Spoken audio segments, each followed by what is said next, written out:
So far we have discussed about the definitions of uniform motion, non-uniform motion, speed, velocity, distance, displacement. Now continuing further, today we're going to discuss your in-text questions. So first in-text question is that an object moves through a distance, but can it have zero displacement? And if yes, you have to support your answer. Just think that a body is moving on a circular path. Let's say this is your point A, where the body started motion and has reached back to point A. Now, in coming back to point A, the object must have covered some distance, but we talk about the displacement. Since initial and final position both are same, so displacement will be zero where distance was non-zero. It is not compulsory we have to talk always about a circular motion. You can have any motion where the object is back to its position from where it has started.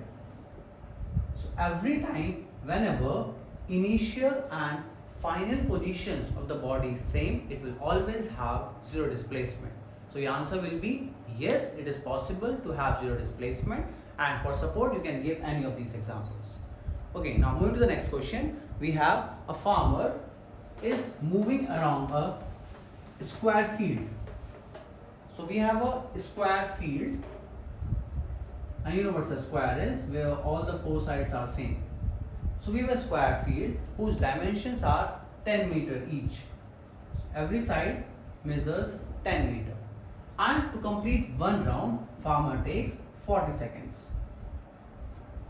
So we have a 10 meter side square and the farmer is taking 40 seconds to complete his one round.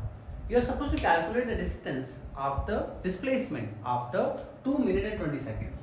So you are supposed to calculate for 2 minutes and 20 seconds.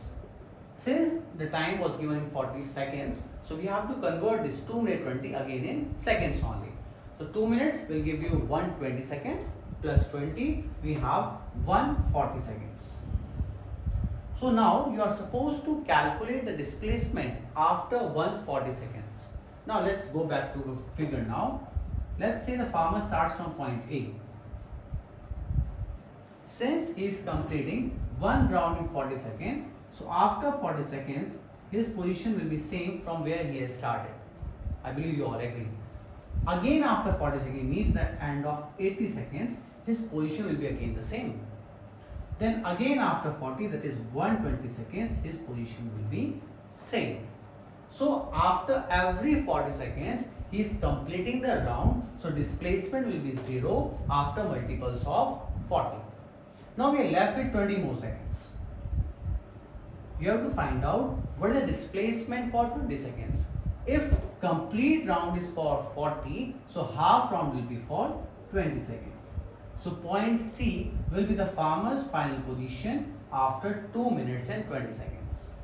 Since we are supposed to calculate the displacement, and we all know displacement is what? Displacement is shortest path between initial and final position.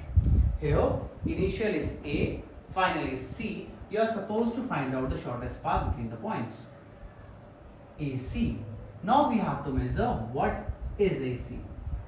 Now remember in the beginning we have said that the field is a square field. So this is 10 meter and this is 10 as well.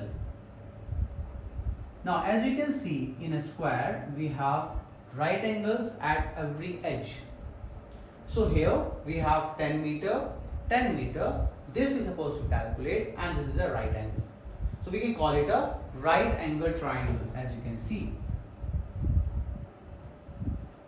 And we all are well aware about the Pythagoras theorem, which states that hypotenuse squared is equivalent to perpendicular plus base square.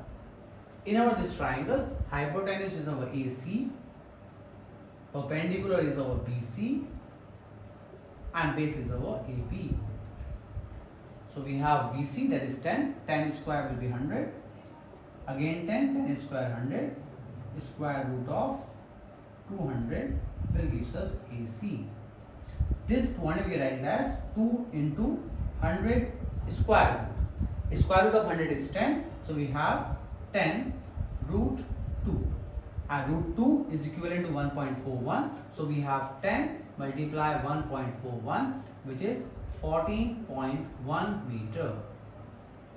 So in our this question we have displacement as 14.1 meters. And I just have a quick recall. We are having a square field, each side 10. You are supposed to calculate the displacement after 40 seconds. So we are supposed to calculate after 2 minutes 20 seconds. So if we first converted the time into seconds, which gives us 140 seconds. Then since the object was covering one round in 40 seconds, so after every 40 seconds it will back to its initial position, 40, 80, 120. Now we are left with just 20 more seconds. In 20 seconds, since one round was giving in 40 seconds, half round will be for 20 seconds. So AC will be our final position after 20 more seconds. To calculate displacement, we have to find the shortest path in the initial and final point. That's why we have joined AC. Once we have joined AC, we have a right angle triangle ABC. In this right angle triangle, two sides were given to us and third side we are supposed to calculate. For that, we have used the Pythagoras theorem, hypotenuse square equal to perpendicular square plus base square. And by solving, we get the result as 14.1 meter. So with this, we are done with this question. Now the third and the final question of this in-text part, that is, which of the following statement is true for the displacement? First is given that it cannot be zero. Now I ask you, is it possible to have displacement non-zero every time? You will say, sir, no, displacement can be zero. When? We have just had the example in a previous question that if the object is coming back to the position from where he started, displacement will be zero. So obviously this statement is false. Second statement is, it is having magnitude greater than distance. Again, just go back to the basic definition of displacement. It is always the shortest path, whereas for distance it is not true or not the same. We can have displacement equivalent to distance if the object is covering on a straight line road, but displacement can never ever be more than distance. So in our this question, both the statements are false. Thank you.